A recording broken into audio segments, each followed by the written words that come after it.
Acción, tu revista mensual de cine y series, con los mejores estrenos de cine, fichas y reportajes coleccionables, series de televisión y 4 pósters todos los meses. Búscala en tu kiosco.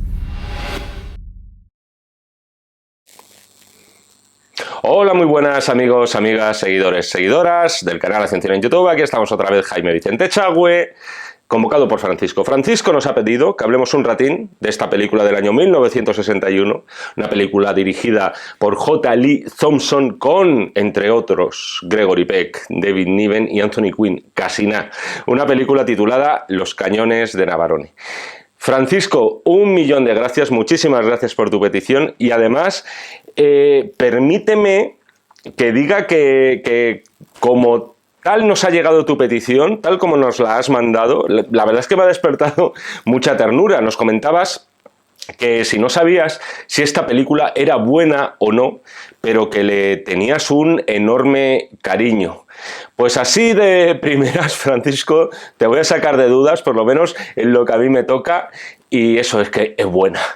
Es incluso buenísima, muy buenísima por momentos. Muchísimas gracias además, Francisco, por traernos de vez en cuando este cine.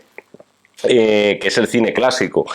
Os lo digo siempre cuando cae alguna de estas peticiones, que es verdad que no son las más recurrentes, por lo menos en lo que a mí respecta, pero al final es verdad, no podemos evitar ser público del cine que nos ha tocado vivir, pero creo que todos los que nos gusta o incluso por momentos nos obsesiona el cine, sabemos que tenemos ahí en ese cine de hace 50, 60, 70 años, más años todavía, sabemos que tenemos ahí una pequeña guaridita. Y creo que eso es lo que le pasa a Francisco, de películas clásicas en las cuales nos gusta refugiarnos de vez en cuando. Incluso os diría que en los últimos tiempos, teniendo en cuenta lo que está cayendo, con más frecuencia. No sé si necesariamente porque el cine que se hace ahora es peor, eso habría que debatirlo, aunque muchos lo pensemos, sino porque echamos de veces a menos estas narraciones, vamos a decir clásicas, de presentación de personajes, cada uno con sus rasgos distintivos, con un objetivo por resolver, aventuras por vivir, sorpresas varias y un final verdaderamente explosivo. Los cañones de Navarone. Los cañones de Navarone es una película que por año de lanzamiento podemos definir de cine clásico, o quizá lo que habría que decir, teniendo en cuenta que estamos a principios de los años 60, es que es un clásico, por así decirlo, del cine bélico. Es cierto que quizá, por lo menos a mí me parece que peldañito por detrás de obras maestras del género bélico norteamericano que rondaban por aquellos mismos años. Tenemos El puente sobre el río Kwai, por ejemplo, tenemos La gran evasión, os diría también Senderos de gloria, pero es que yo no la metería en esta comparación porque es que la película de Kubrick no es comparable con ninguna, ni siquiera con el río Kwai, con ninguna de las que os he dicho. Yo me estoy refiriendo más a ese subgénero que podríamos definir como aventura bélica. Esa sería la historia, es decir, las peripecias de un conjunto de héroes, las aventuras que viven, están por encima o tienen más peso, todas estas peripecias y lo que es la acción pura y dura, que los mensajes políticos o sociológicos que pueden estar subyacentes en la trama. Eso en Senderos de gloria no era así, era justo al revés, no había aventura. La película de Kubrick era una denuncia en sí misma. Pero es verdad, en Los cañones de Navarone no ocurre esto. Aquí lo que tenemos es la aventura pura y dura. Ya que hablamos de géneros y de esquemas, en esta película que nos ha pedido Francisco se da un punto de partida que hoy nos puede parecer muy típico y muy manido, pero que, sin embargo, antes del estreno de Los cañones, no veíamos tanto en el cine. Me refiero a estas películas centradas en lo que sería un grupo de profesionales.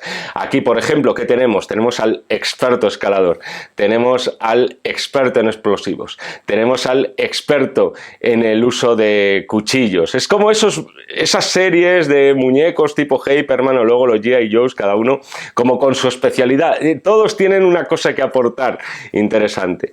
Tenemos un equipo de expertos reclutados para llevar a cabo una misión más bien tirando a suicida.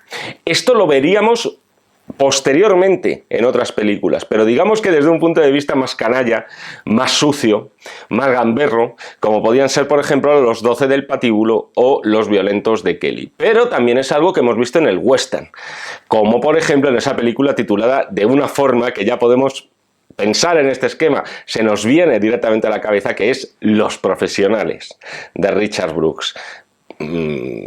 Además, un pedazo de elenco ahora que me estoy acordando. Es decir, tendríamos ese esquema del equipo multidisciplinar entregado a una aventura imposible. Esta película, como otras por aquel entonces, que se hacían como churros de la Segunda Guerra Mundial, y se me viene a la cabeza una de esos mismos años, que es El día más largo, Los cañones de Navarone fue un muy notable éxito de taquilla. De hecho, aunque de forma tardía, originó una secuela o una especie de secuela titulada Fuerza 10 de Navarone, ya a finales de los años 70, y con un muy jovencito Harrison Ford que, si no recuerdo mal, me parece que esto le pilló entre Guerra de las Galaxias e Imperio Contraataca, de tal forma que era el tío del momento, era la revelación del momento. Me encantaría deciros, por cierto, que el éxito de Los cañones de Navarone supuso un boom de los viajes turísticos con destino a esa isla griega de Navarone, que es donde sucede la acción. Me encantaría deciros que los cruceros incluyeron a partir de entonces Navarone, para que los turistas pudieran contemplar dónde se desarrollaron estos espectaculares hechos bélicos que nos muestran en la película. A ver si encontraban todavía, yo qué sé, algún morterazo por ahí, algún esqueleto de nazi por allá. Sin embargo, lo siento mucho, pero no os puedo decir eso por la sencilla razón de que Navarone no existe. Es una isla ficticia del Egeo y que fue imaginada por el autor de la novela en la que se basa la película de J. Lee Thompson, que fue Alistair MacLean. La película está producida y adaptada por Cal Forman. Esto es importante. ¿Quién era Carl? Era uno de los que acompañaba a Dalton Trumbo en las famosas listas negras de Hollywood y que aquí se resarció. Ya estábamos en el año 61, corrían ya nuevos soplos. Se resarció de su ostracismo, anotándose un éxito importante. Por cierto, Cal Forman es el mismo guionista de una de las películas que os he citado antes, El puente sobre el río Kwai, y también de Solo ante el peligro. O sea, dos películas, por cierto, en las que destacaba mucho el carácter psicológico de los personajes, tanto de los héroes como de los villanos, aparte de que sean dos pedazos de obra maestras. La película al final, aunque la escribió Carl, le cayó por encargo a J. Lee Thompson, director que es la mismísima definición para mí del artesano de Hollywood, pero creo que podemos decir del muy buen artesano. Este tío dirigió mucho, no todo bueno, eso es verdad, pero cuando tenía un buen material entre manos, como es el caso, por supuesto, no solo no lo desperdiciaba jamás, sino que además le quedaban a veces peliculitas que dentro de su funcionalidad rayaban la perfección. Junto a Navarone, quizá la más famosa es la ya célebre del Cabo del Terror, de la cual se hizo aquel estupendísimo remake dirigido por Martin Scorsese y con Robert De Niro haciendo de Max Cady, que por cierto vamos a ver si volvemos a tener una nueva reencarnación de Max Cady ahora en televisión. Pero es verdad que J. Lee Thompson es un director que a veces merece la pena buscar en su filmografía. Buscar decir, coño, venga, sí, me sé las 3-4 películas, pero vamos a ver qué más ha hecho este tío. Y encontrarte con películas no tan conocidas como estas, pero que pueden llegar a ser muy interesantes. Por ejemplo, Francisco, con tu permiso, aquí va una recomendación, si es que no la habéis visto ya, que es La Bahía del Tigre. Thriller bien retorcido. Más retorcido todavía que El Cabo del Terror, no El Cabo del Miedo de Scorsese. Eso Da un giro más al retorcimiento. Además dirigió Lee Thompson algunas de las secuelas del Planeta de los Simios, pero en eso no me voy a volver a meter, que ya tenéis un vídeo hecho por mí, especial dedicado a toda la franquicia del Planeta de los Simios desde el año 1968. Esto es cine clásico. Esto es cine clásico. Al final estaba dudando al principio, digo, ¿año 61? Sí. Sigue siendo cine clásico. Algunos decían que si el cine clásico ya muere en el año 66, otros en el año 64, otros que muere con la década de los 50. Esto al final son perolas mentales para los historiadores y los críticos. Hoy día te encuentras películas que son la mismísima definición de cine clásico, solo que puesta al día. Pero bueno, lo entendemos cuando nos estamos refiriendo al cine clásico. Es cine clásico desde sus hechuras, desde cómo está estructurada, desde la caracterización de sus personajes, desde el uso de la acción, que por cierto fue galardonada con un Oscar a los mejores efectos especiales, y luego hablaremos de eso. Es una película que optó además a muchos Oscars, entre ellos los de película y director. Fue la única vez que J. Lee Thompson optó al Oscar al mejor director, pero año 61, quien andaba por ahí. West Side Story, un hito en la historia del cine musical, y por supuesto también fue la noche de Jerome Robbins y Robert Wise, que se llevaron el premio a la mejor dirección. Y sin embargo, pese al éxito atronador de West Side Story, o sea, película intachable, revolucionaria en lo que se refiere al musical en el cine y tal, aún a día de hoy nos seguimos acordando, nos siguen resonando esos cañones de Navarone. Para mí una película de 9, una película de 4 estrellas y media sobre 5. Vamos al lío y a partir de ahora, breve sinopsis para todos aquellos que no hayáis visto la película al menos una vez en vuestras vidas, o que la hayáis visto. Esto seguro que me voy a encontrar con muchos que van a decir: ay, la vi cuando era crío, tal, no sé qué, pero no la he vuelto a ver desde entonces. A ver si este vídeo de Chahue me despierta el gusanillo y me da...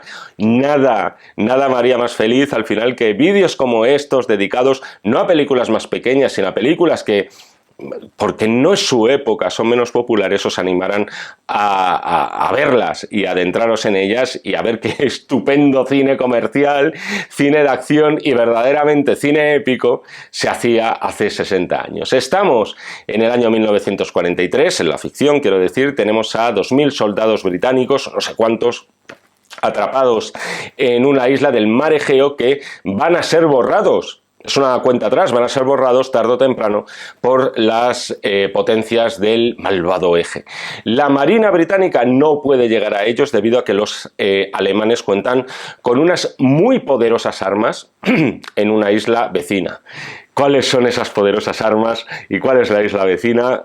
Date, los cañones de Navarone. Es así como el alto mando, ¿qué hace? Pues decide crear un equipo especial.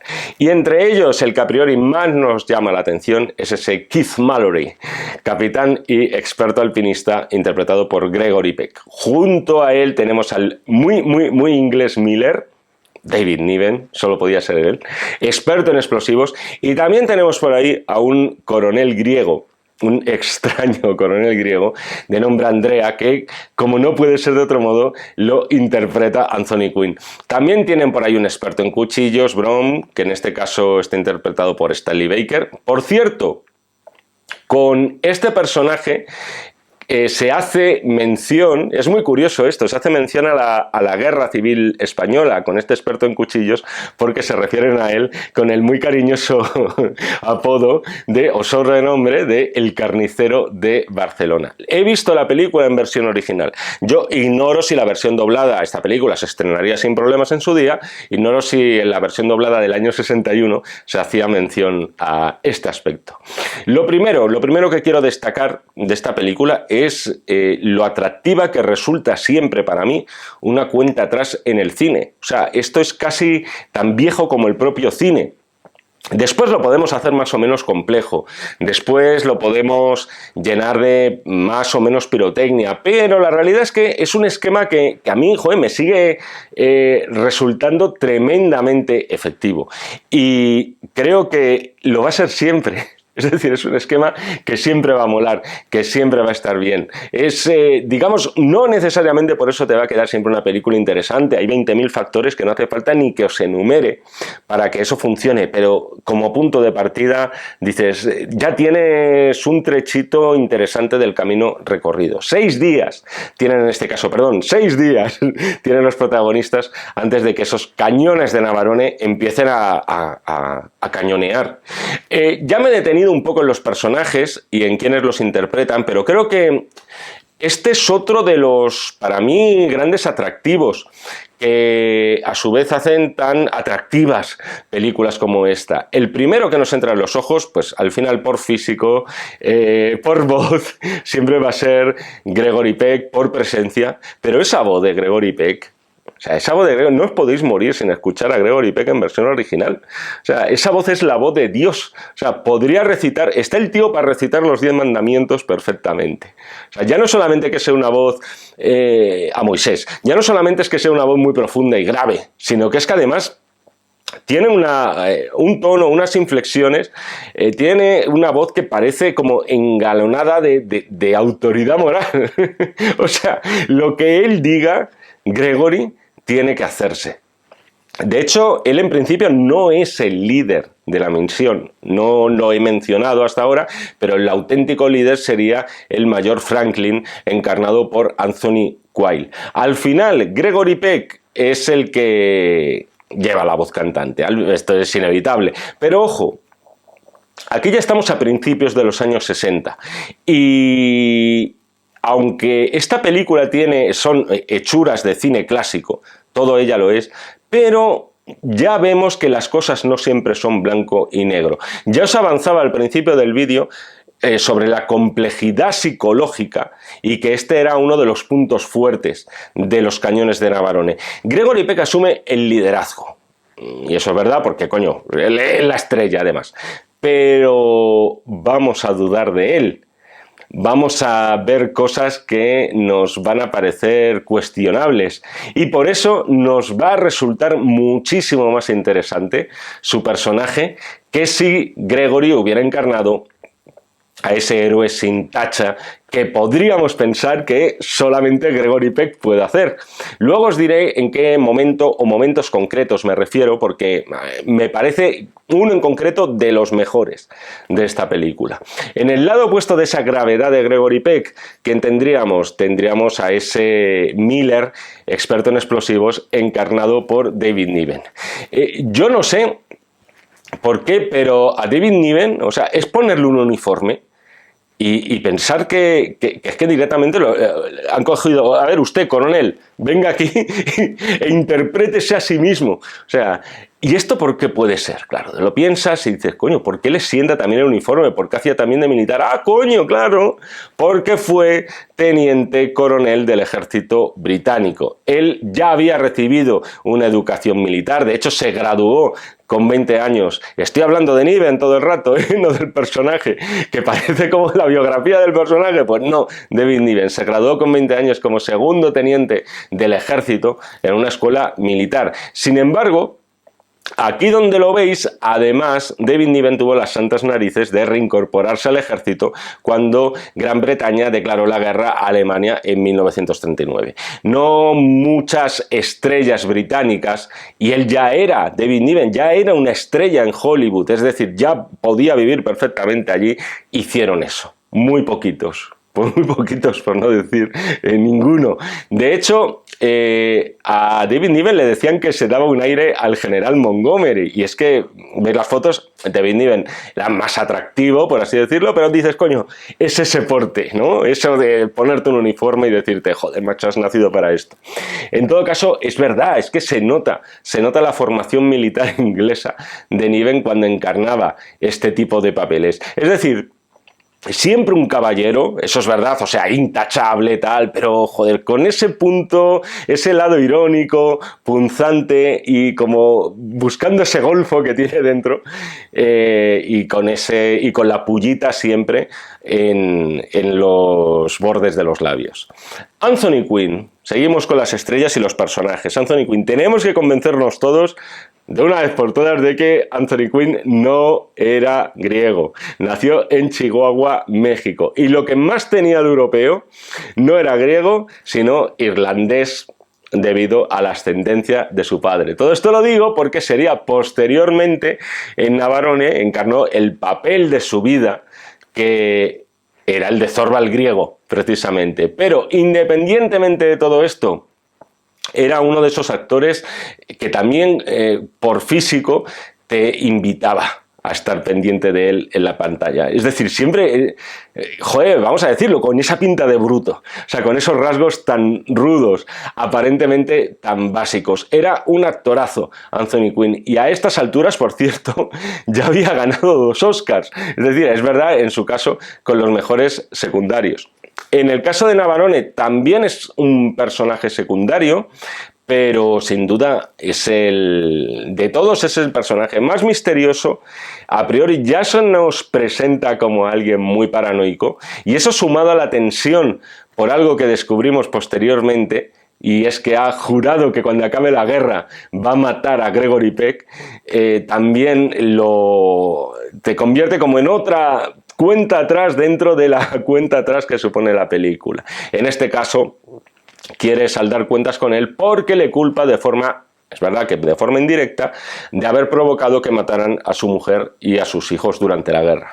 Hay más personajes en la película de los cuales hablaré para cosas puntuales, pero ahora sí que quiero deciros los momentos que a mí me parecen mejores de Los cañones de Navarone.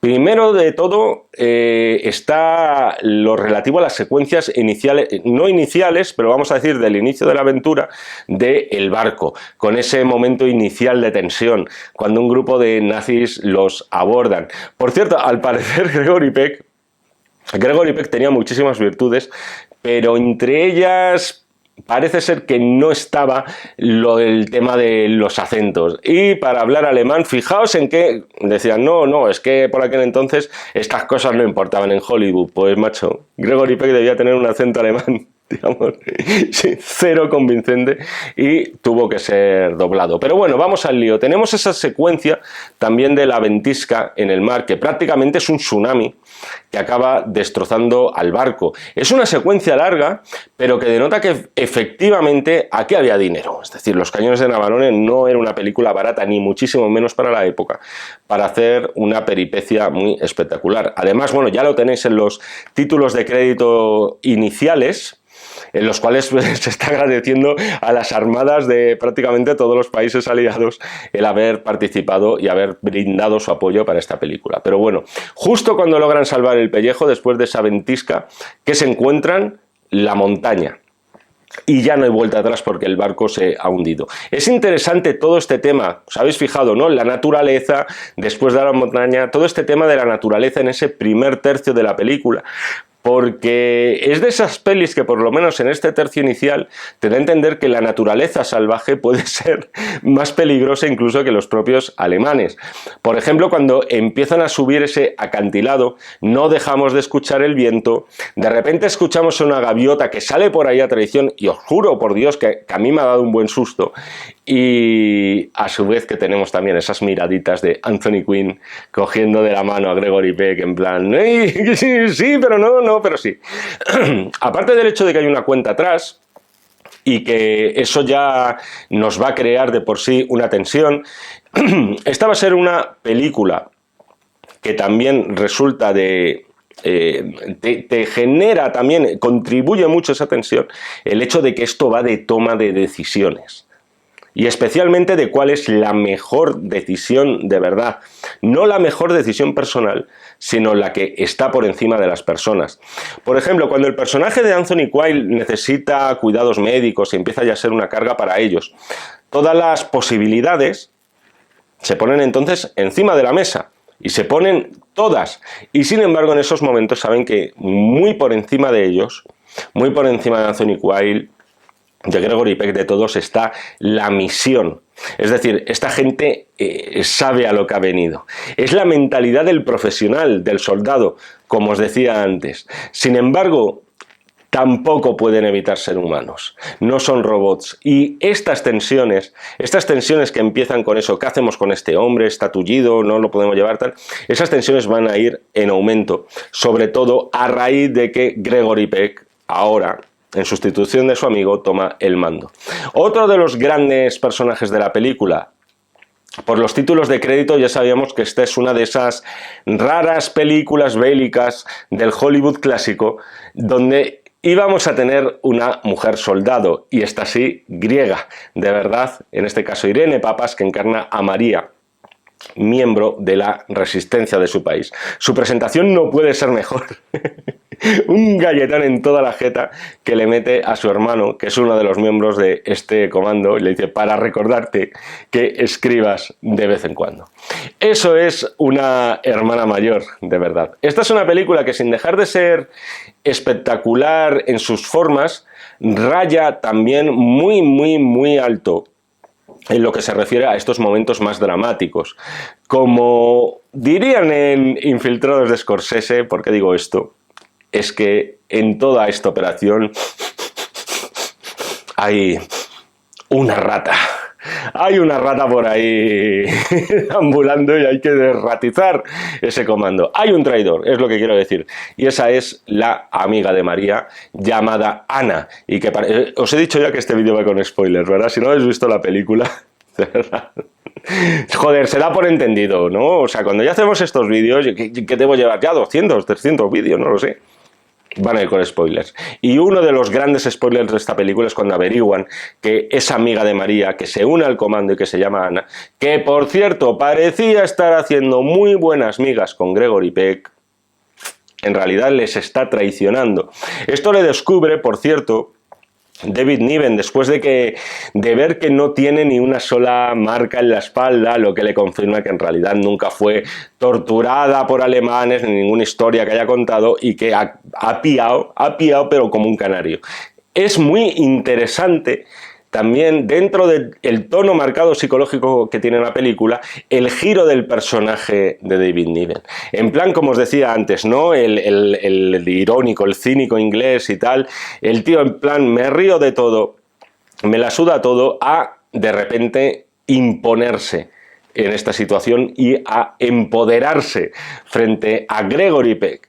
Ahora es él, es el personaje el que dice, tenemos tres opciones con ella, como le pasó al personaje de Anthony Quayle. La discusión se centra, claro, en qué hacemos. ¿Hay que matar o no hay que matar a esta Ana? Toda esta secuencia, me parece de las mejores de la película, de verdad, es maravillosa desde que empieza hasta que acaba. Esto es una secuencia como tal, es decir, cuando hablamos de secuencia a veces hablamos de, yo mismo, de escenas, de cosas concretas. Secuencia, una secuencia tiene que ser cerrada en sí misma, con su inicio, con su nudo y con su desenlace. Y eso es lo que ocurre aquí, y entre medias hay un debate y hay una solución que, por muy desagradable que sea, hay que tomar y que quizá tenga sentido. Lo que os decía antes, esta peli va de cuál es la decisión que se tiene que imponer sobre los demás, porque es la mejor para la misión, para cumplir la misión.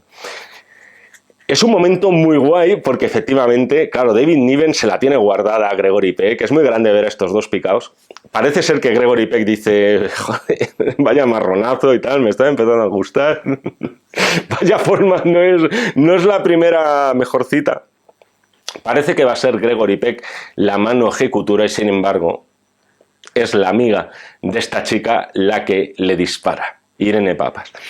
Hay una ligerísima tristeza en el personaje de Gregory Peck, pero muy ligera, y el show tiene que continuar. Está muy bien esto porque, joder, hubiera sido muy duro ver a Gregory Peck cargarse a una mujer desarmada, ¿no os parece?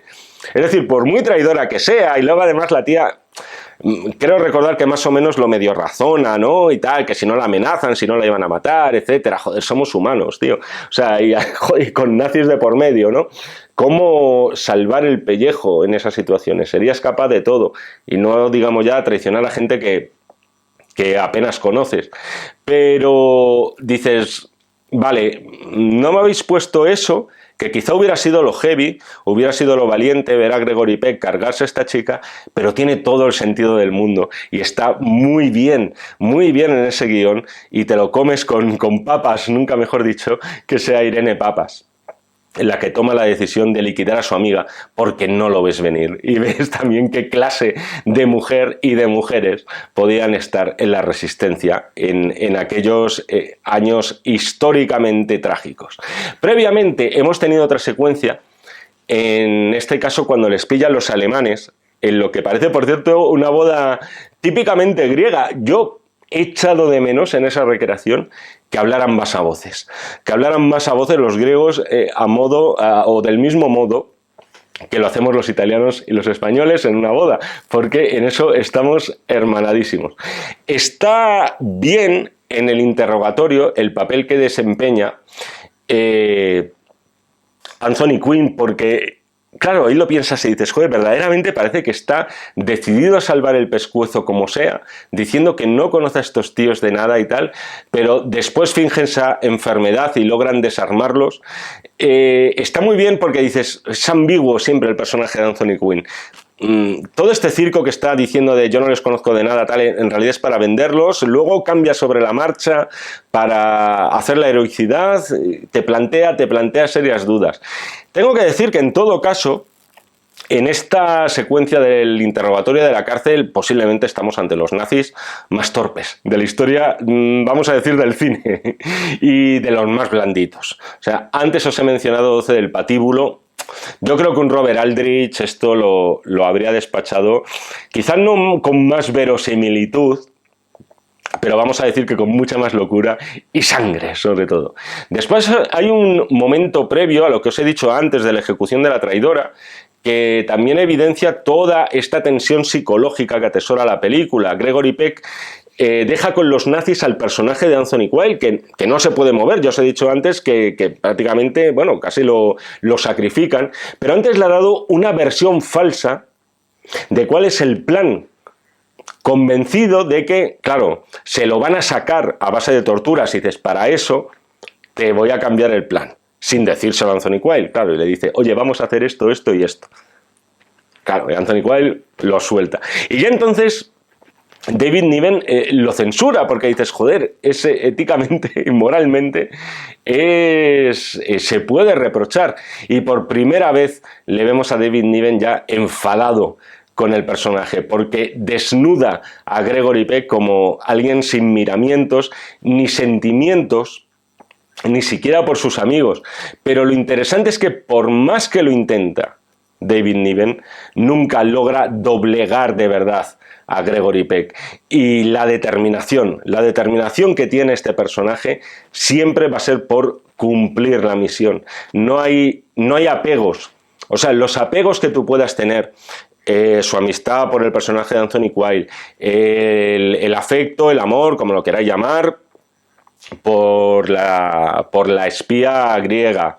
Todo eso son lastres, todo eso ocupa demasiado peso y nos impide hacer lo que hay que hacer. Y he hablado poco de él, pero por supuesto la película no evade uno de los temas que muchos años después sería obligatorio a la hora de afrontar el cine bélico, y ese es el miedo, en este caso representado por ese carnicero de Barcelona, que forma parte del equipo y que en los últimos tiempos parece que tiene una crisis, parece incapaz de matar. No nos hacen falta demasiados detalles ni demasiado background del personaje para entenderlo y para entender todo lo que habrá visto este hombre. Es una secuencia la que tiene que, no por esperada, no por previsible, nos gusta menos, y esa es cuando en el barco se tiene que enfrentar un alemán, parece que se va a quedar paralizado De hecho, esa es su primera reacción, pero sin embargo acaba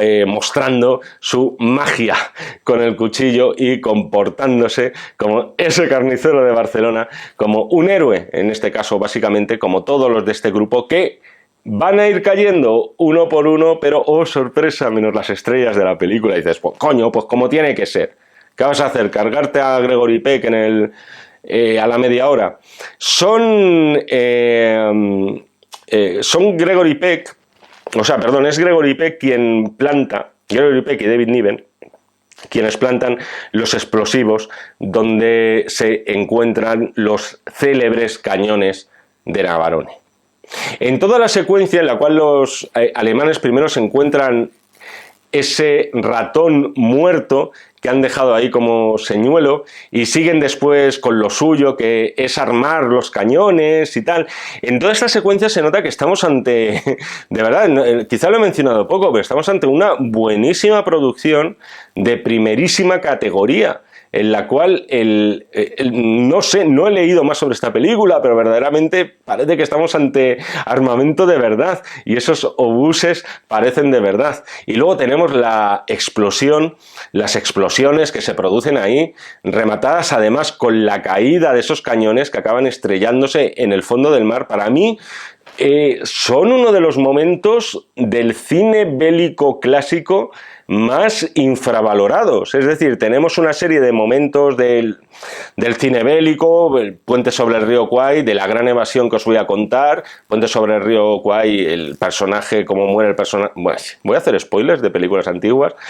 Digamos que algunas pelis han dejado ya esos momentos icónicos, como puede ser en la gran evasión Steve McQueen huyendo. Es verdad que eso, joder, hay que superarlo, ¿eh? No hay nada más cool que Steve McQueen en bicicleta huyendo de nazis. Pero es verdad que, joder, toda esta caída de los cañones y tal es épico, estrellándose en el fondo del mar, tal. Para mí es un momento que dices, coño, ¿cómo no se ve más replicado? ¿Cómo no se ve más referenciado? Es ahí, es en estos momentos donde comprendes que esta película se llevará un Oscar a los mejores efectos especiales.